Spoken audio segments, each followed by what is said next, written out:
Was 11 to 11:30, so we'll cut it short by 15 minutes. So we have 15 more minutes for the interaction. So we'll extend the interaction session till 11:15. So anybody who wants to ask question, you will pass on the mic and you can ask it to the people on the side.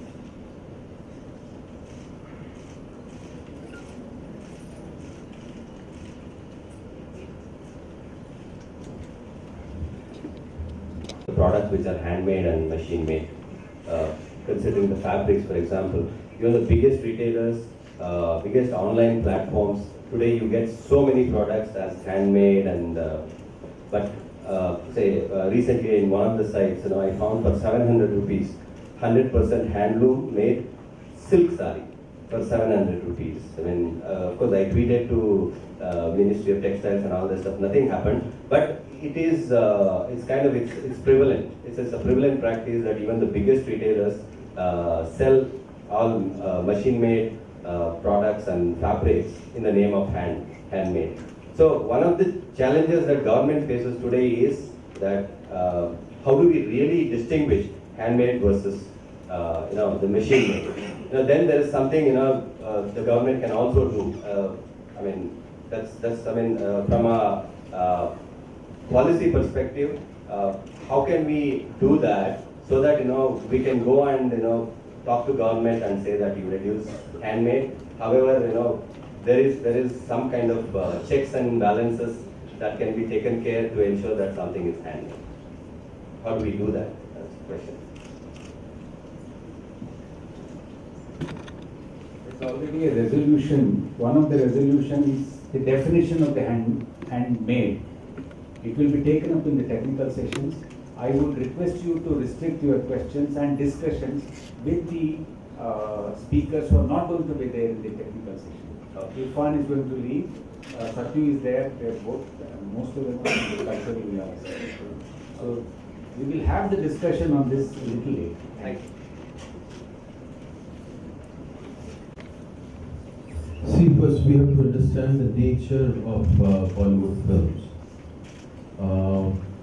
There was a period after independence where the filmmakers had this notion that they can effectively change the society, or they can bring the change into the society.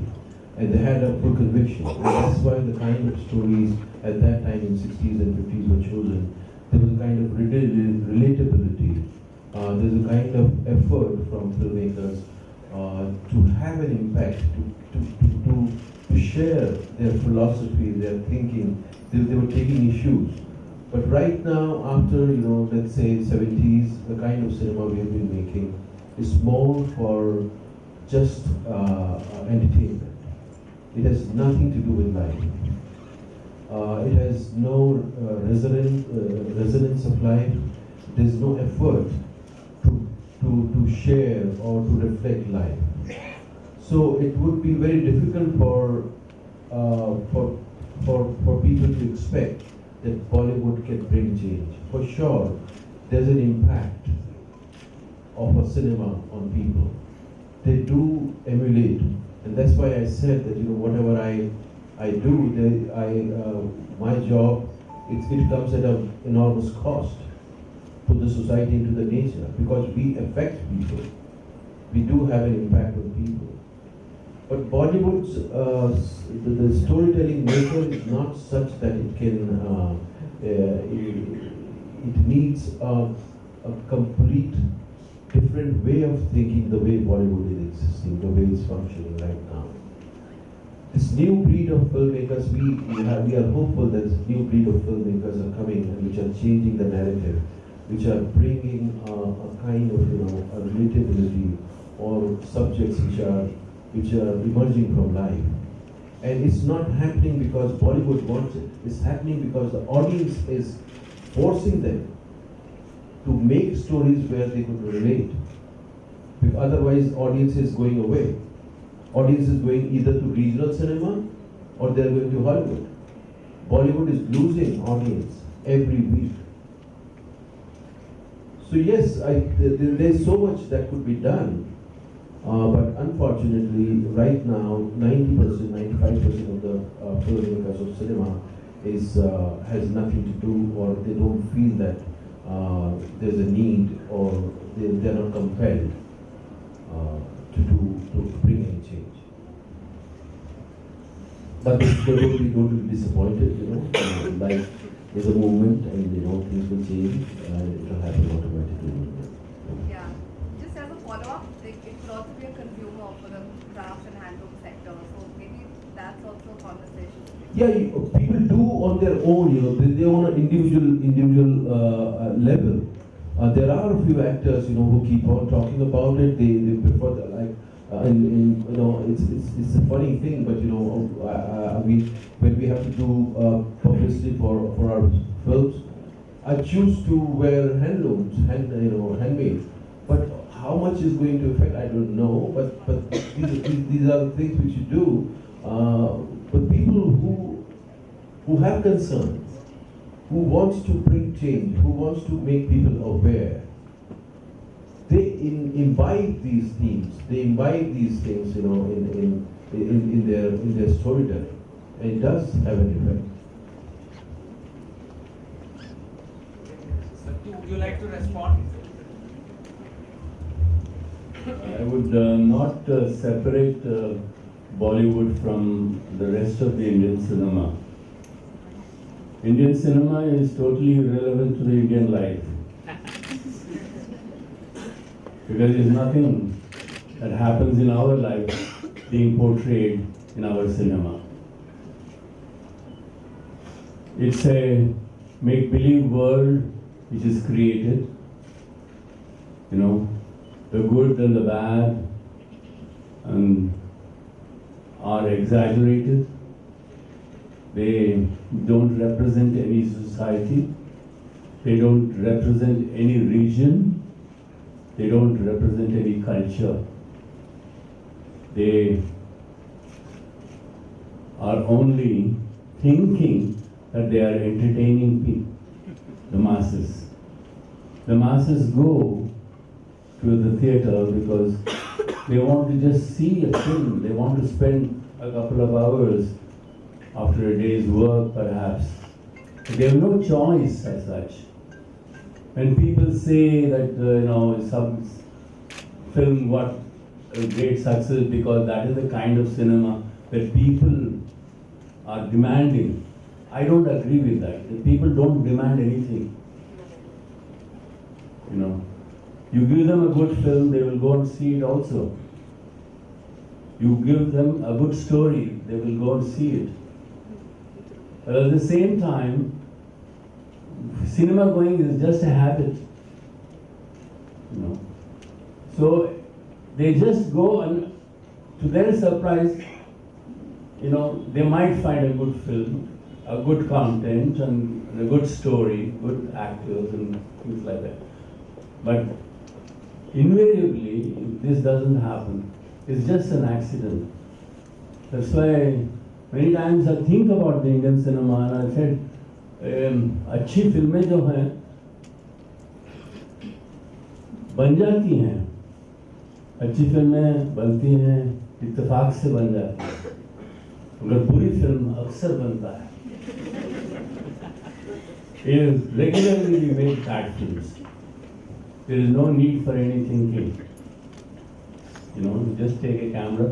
Today the technology has become much easier, the digital technology. So anybody can press a button and shoot. So it has become like that. So here, technology is misused. Totally misused. The days when we used to make films earlier, as Irrfan mentioned about the 70s and 80s, when the films had some content, they were not made with all this technology. They were made with a story to tell, to touch you. That was the main aim of that. They had an era of inspiring the audience towards any kind of movement, social, political, economic, all these subjects were tackled. And we have many, many problems today, much more than before. And the basic problem now today is the communal and caste problem. How are we going to deal, and how many films are there which have dealt with this kind of a problem? Probably there isn't any.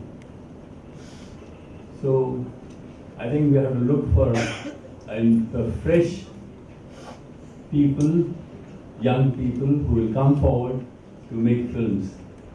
You know, in the 70s we were very young and we made films, and today in the 2018 you will find young people wanting to make better cinema. Thank you.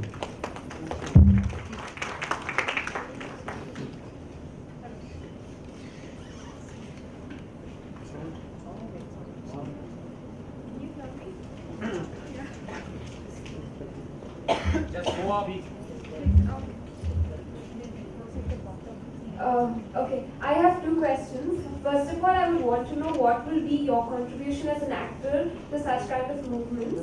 And the second question, I would want to know how challenging is it for you as an actor to promote such kind of events? Because like you said, actors, you know, even if there is one person, it's very difficult for them to contribute to such acts. But I feel that now the trends have changed where people follow an actor rather than the film itself.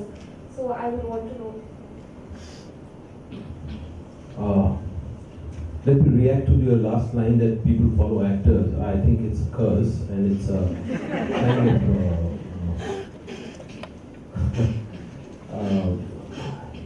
it's when in a nation when film heroes, cricketers, they are emulated, it's not a very good sign.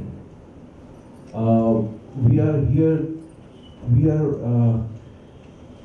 you know, it's a strange dichotomous situation, you know, where when we were growing up, we were not allowed to watch cinema. We were said, because our parents used to look down upon cinema. But I promised my mother that, you know, I'll go and, I had no plan, but I said I'll do some decent job in cinema when I was coming to cinema. Anyway, so what you were saying that how should we contribute to this thing? See, for me,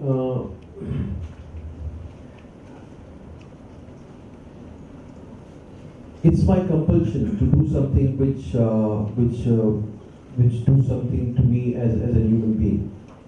I cannot choose a fluffy story just for an entertainment. Because the kind of life you are seeing, the kind of the way where the planet is going, we have come to a situation where we don't even want to hear this doom and gloom situation where we have already reached. We are at a point of a no return, but we are not even interested in knowing that. We are just interested in time pass. Okay, this is not my problem. So, unless until the fire comes into my house, I have nothing to lose. That kind of mentality, that kind of thinking we have, and it's a culture we have emulated from outside. This use and throw. You know, you use it and throw it. But this is in Western countries, people who have already gone through this consumerism are desperately looking for an alternative way of living. They are desperate. The system is not, but people are desperate to find a way to live in a more harmonious way. I was reading somewhere that if you equate the whole mass of human beings and you weigh them, and you weigh the ants on this planet, both will be equal. The weight of the ants on this planet and the weight of human being on this planet will be equal. And the consumption, the ratio of consumption, a human being weighing 100 kilo or 50 kilo, the ratio of his consumption according to his weight, the ant's consumption would be 10 times more. Ant consumes 10 times more than its weight. More than what human being consumes. But the difference is our way of consumption has no consciousness. Why have we become a kind of, you won't like this analogy, but I can prove this, that we have become a cancerous cell on this planet. If we consider this planet as a body and we human beings as a cell, we have turned into a cancerous cell where we don't even care for the body in which we are living. We are eating that body, and the body will die, we will die. So the way of the ant consumes in a way that it enriches the soil, it enriches the atmosphere, it creates a situation for other living beings much more flourishing. Every being on this planet adds to this. It has a harmony with nature, and the nature has a way of producing in abundance. But we as a human being are killing. So these are the concerns which are with you, and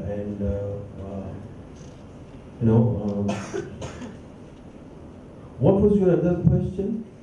What can we do As an actor. as an actor? What is your contribution to such movements? See, I don't want to tag myself with I don't want to make it a publicity thing, where because sometimes it is used as a publicity stunt as well. That I'm an actor now, also I'm socially conscious. I'm for this cause. This kind of things we have taken from Hollywood. In Hollywood, there is a kind of freedom where an actor can voice his opinion, and they genuinely come and contribute to a cause. So now this PR machine is, actor has to produce new things for PR headlines. So the actors get connected to these kind of cause, but he has nothing to do with that cause. I don't want to be in that situation. I want things to happen to me organically where where I could really contribute. And this thing has happened organically to me. Prasanna sir is my guru. I call him my guru because I was in drama school and I was struggling to understand acting. And I had a preconceived notion when I came to drama school that when I will go to the drama school will teach me how to act. And when I go, I'll become an actor. This is a very naive way to understand things. I didn't know that I have to work towards it and I have to find on my own what is that. So I was struggling for 1.5 years. Prasanna sir came and he did a play to me. And he did certain things to me that this is the first time I connected with what I was doing. So that's why I call him Guru. The way he has designed his life, somehow it pulled me for some cause. And this has happened automatically. So I'll see, where it goes, how I can contribute. I have no plans. But wherever I feel genuinely pulled, or I feel that this is a genuine cause, I'll go for it. I cannot really, put label on that.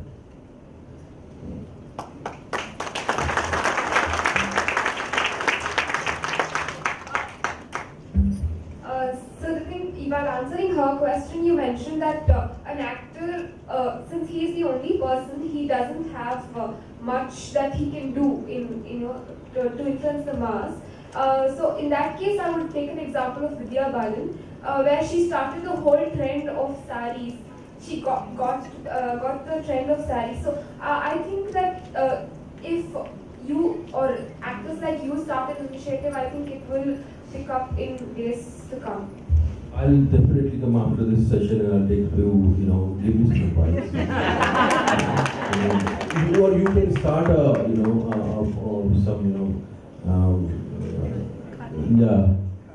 so I can, or you start a boutique or something, But I would love to be, I don't mind saying that, whenever I do my promotion of my films, I'll use these kind of handmade products. If it serves any purpose,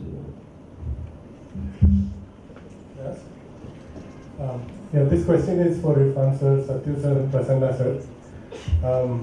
It kind of ties, what Prasanna sir said earlier. We want to use one of the advantages or one of the good things of modernity, which is the ability to think. And one of the things that people say in general when they go to watch a movie is, I leave my brain at home and go. Which kind of points to one of the underlying themes in society today, which is delegitimizing thought. सोचने को नाजायज बना दिया गया है. Today intellectual has become a bad word. You abuse somebody, अरे तू intellectual बात कर रहा है. So I'm curious to understand what role can culture play in re-legitimizing thinking. If we were to go and talk about handmade and the advantages, again people would say, "ये बहुत सोच रहा है, मॉल चलते हैं." So in a way, people who think have been branded cynics, have been branded as pessimists. If we use words like doom and gloom and cancer to talk about the problems today, people again say, "ये आदमी बहुत cynical है." So what role can culture industry play in re-legitimizing thought? And is there a way to reframe critical thinking in such a way that it does not push away people? So that's what I'd like to understand. Prasanna sir, I will be very cynical, so you please.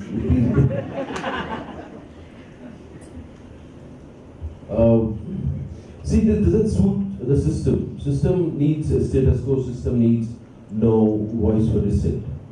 So they will keep coming up with these kind of things where you will feel that your voice is not welcome if it has some dissent, or if it has its own independence, or its own nature, and if it doesn't suit the system is going to curb it in a different way.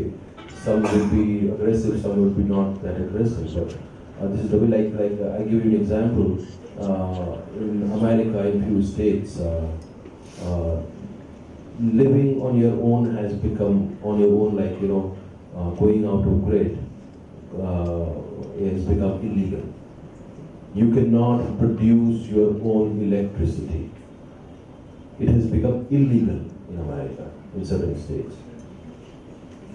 So system will keep coming to you like that, and it will try and curb you.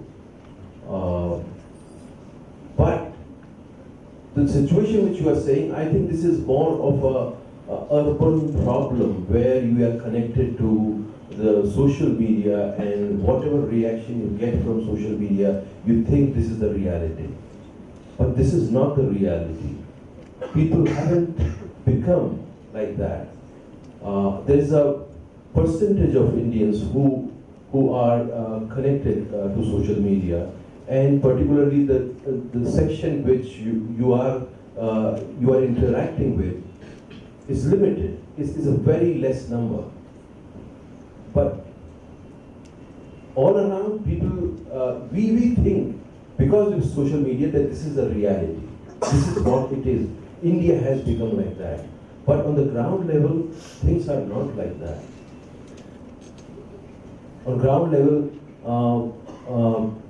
do you know that how many percentage of people watch cinema? Not even 4% of India goes to theatre. But when a film becomes hit, we think that whole India has watched Bahubali. I don't think that's the reality. So I'm not really bothered that from this social media reactions that the reality has changed. It hasn't changed. And this is the need of human being to express and express in a constructive way, and that need will not vanish. That need will always be there, and people will be there. They want to. They could watch a story just for a time pass. They could go in a theater just as a picnic. Sometimes, you know, our cinema makes films which are more like picnic mela. Go, have time pass.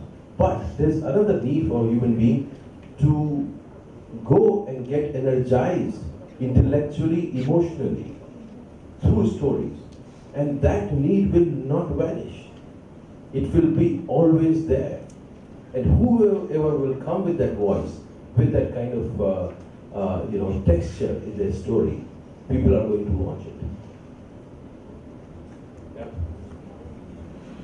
Sir, do you want to add something? No, I only thought hopelessness leads to cynicism, and that's what is happening. This country has become hopeless, and so we are all becoming cynics. And in short, that's what is happening. And about the social media, I know I'm not computer savvy. I don't use even, except this mobile which is lying in my pocket, I don't use any computer.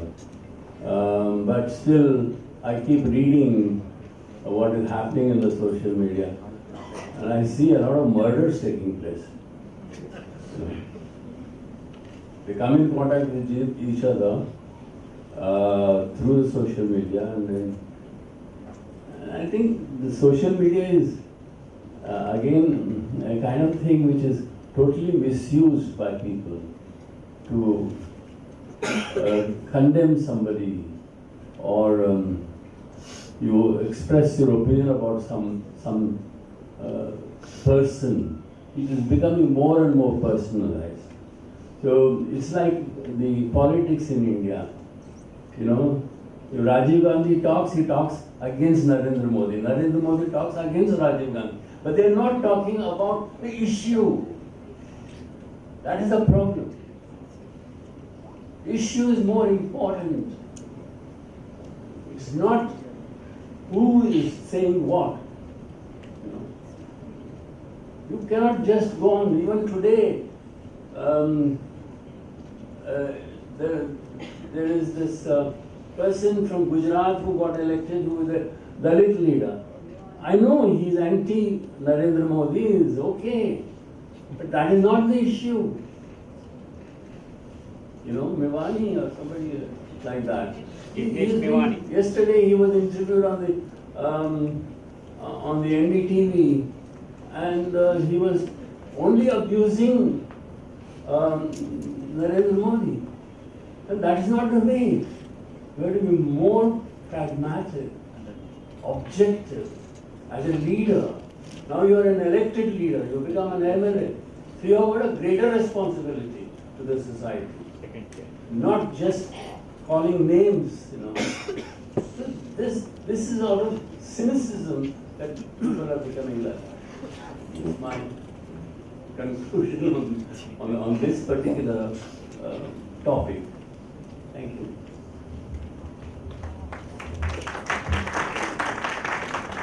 I think we have time for one more last question, if it is there.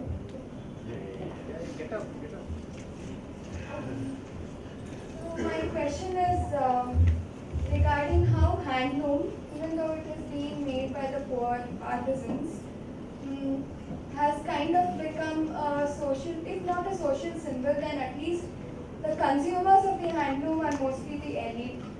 And what can be done to bridge this gap, and how can masses reclaim their handloom back? How can we bring the handloom back to the masses?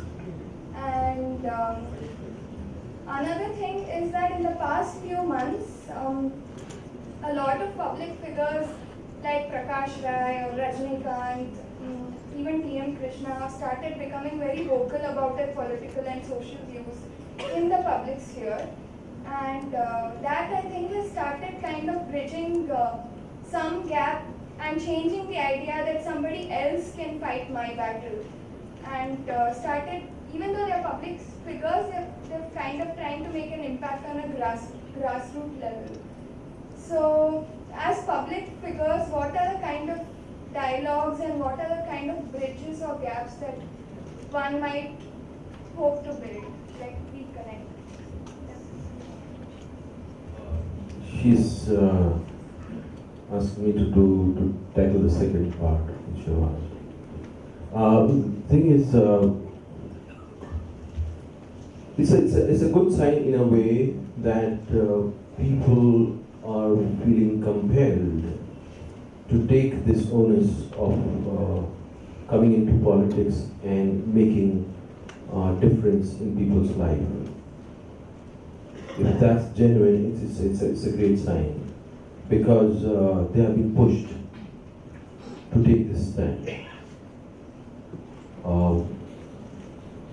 But if given a choice, if you're asking me how you should make a difference, I think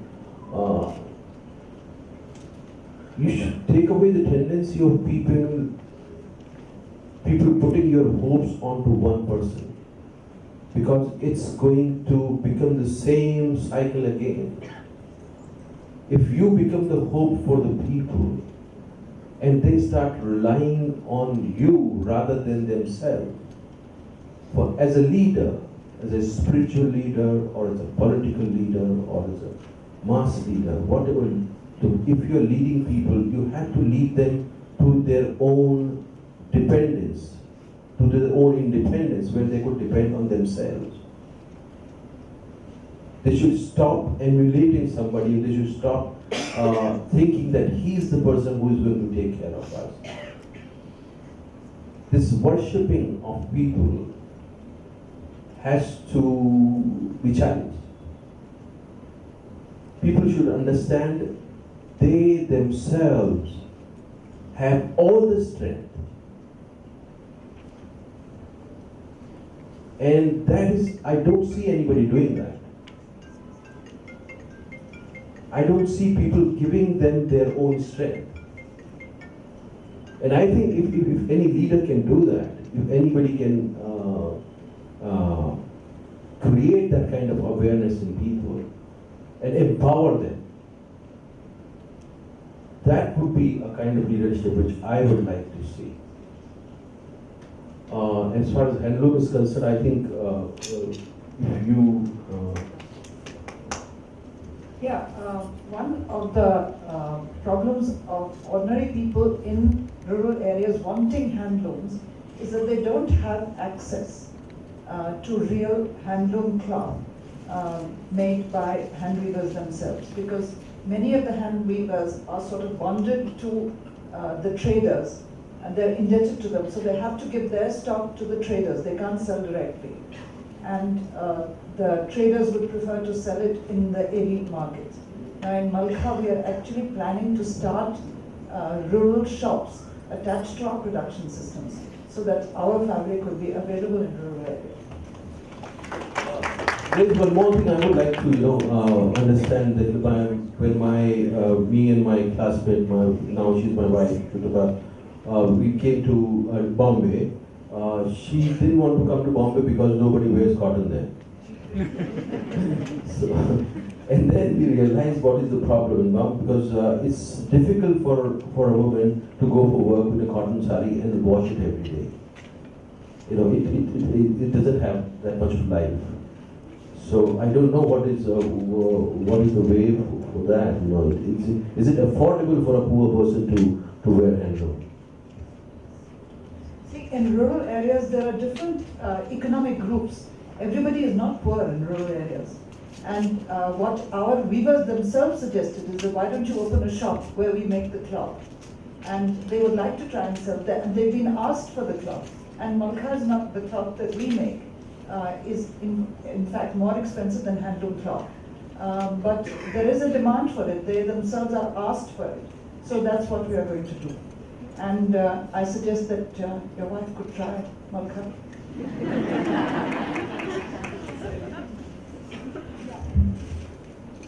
I have a very quick question to everyone. I think a lot of the discussion sometimes in forums like this we talk about consuming the handmade. But how do we address, what are your thoughts on addressing larger questions of living everyday life, lifestyle that are handmade? I think it's handmade is not just a hand. It doesn't stop at making things by hand. I think it's a way of living. When you are doing things with your hand, where your mind is contemplative, where it's engaged, it's a way of living. It's a kind of meditation. It's a kind of rhythm, which is harmonious with nature. So it doesn't remain to the products, just handmade. It goes much more deeper. And that's why maybe Gandhiji emphasized on Shramdan that you have to move your, sorry for my word, ass. You should move. You should do something. And that rhythm, that continuous movement of your body with accordance with your mind creates a kind of meditative state. And that's much more important for the society, rather than just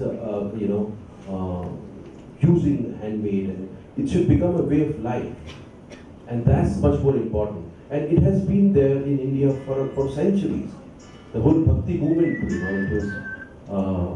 had a great role to play in Bhakti movement, where we started creating our individual gods. Or as Prasanna sir was saying, Ravidas, when he was told to join court, he refused. He refused to go, and they asked the reason, why don't you are making shoes, why don't you join the court? It's much more honorable. He said, if I leave my work, I leave my God will go away from me.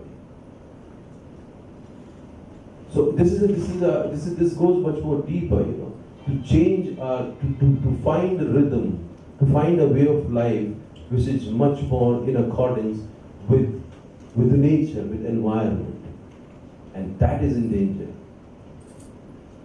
First, we are in danger. That will take care. Even human species gets eliminated from this planet, nature will take care of itself. It will create another species which will laugh at us if they know our history. What kind of people we were.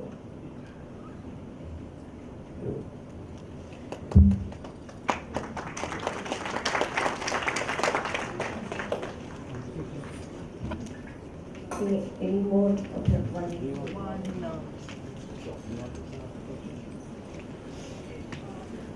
I'm excited.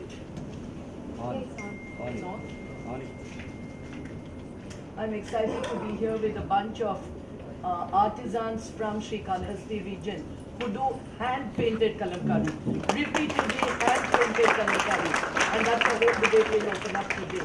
But I just want to ask you all, how important do you think it is to introduce this context and concept and thinking right when they are young, right when our education system is ruining what we call education in our country? How do we bring in this change right there? How do we tap our children? How do we tap the young minds? How do we get them to think the way we are now trying to move the wheel backwards? I think that's where we need to start.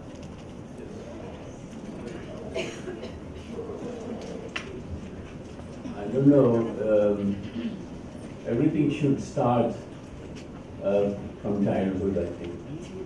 It's necessary. And traditionally in the families, if there is a kalamkari art in them, and it starts right from the beginning itself.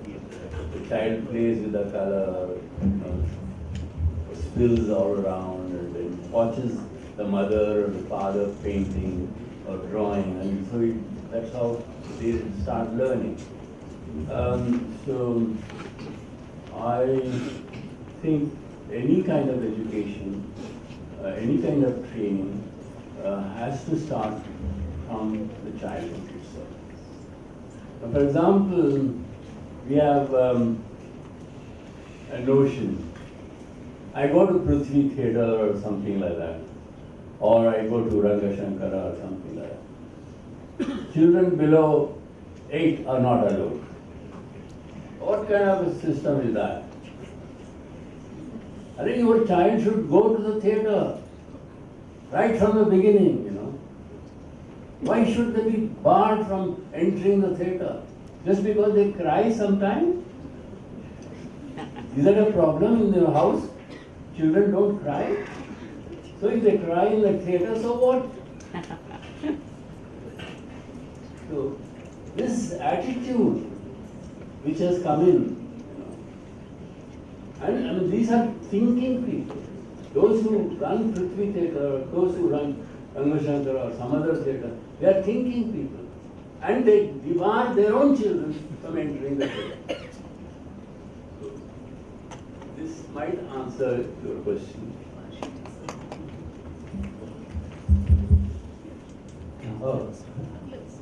I think the what you're saying is very, very, very important.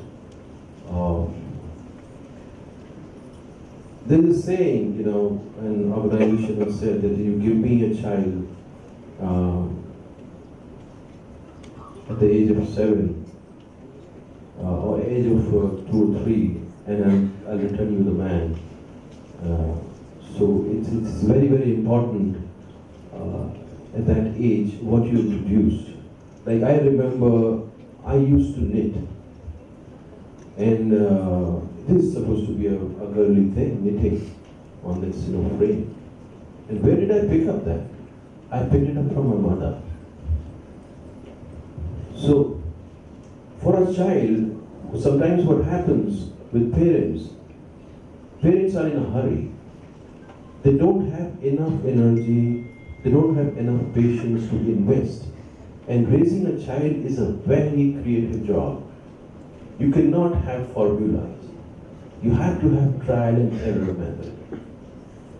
Like there is a kid, you know that he has a tendency to get into something and go beyond it. So you should let that child indulge into something. And there is a tendency with a child which